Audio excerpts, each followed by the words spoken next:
ఒక వాలంటీర్ ని పెట్టి 50 ఇండ్లకు ఒక వాలంటీర్ ని పెట్టి అబ్బా తాతకు ఇంటి దగ్గరికే పెన్షన్ తెచ్చిస్తున్నారు, ఇంటి దగ్గరికే బియ్యం వస్తున్నాయి, ఇంటి దగ్గరికే ప్రభుత్వం ఉంది, హెల్త్ సెంటర్లు పెట్టారు, సచివాలయ వ్యవస్థను పెట్టారు. ఏదైనా పని ఉంటే ఇక్కడ మనకి ఎంఆర్ఓ ఆఫీస్ కో తర్వాత కర్నూలుకో పోవాల్సిన పని లేదు, మన ఊర్లోనే సచివాలయం ఉంటుంది. ఆ సచివాలయంలో ఉన్న ఆఫీసర్లు మనకి పని చేసి పెడతారు.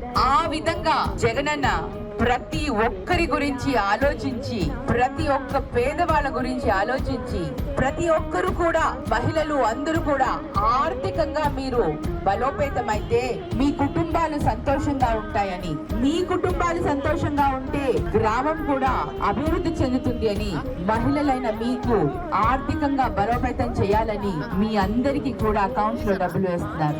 ఈ రోజు వరకు ఎవరు ఎంత విమర్శించినా కూడా ఎక్కడా కూడా సంక్షేమ పథకాలు ఆపలేదు. మన రాష్ట్రం మిగతా రాష్ట్రాల కంటే నంబర్ 1 రాష్ట్రంగా ఈ రోజు ఉంది. అంటే అంత మంచి పరిపాలన అందిస్తున్నాడు. మరి అటువంటి మనసున్న ఒక మంచి వ్యక్తిని మనం ఎన్నుకోవాలి. జగనన్న మాట చెప్పాడంటే అది చేసి తీరుతాడు.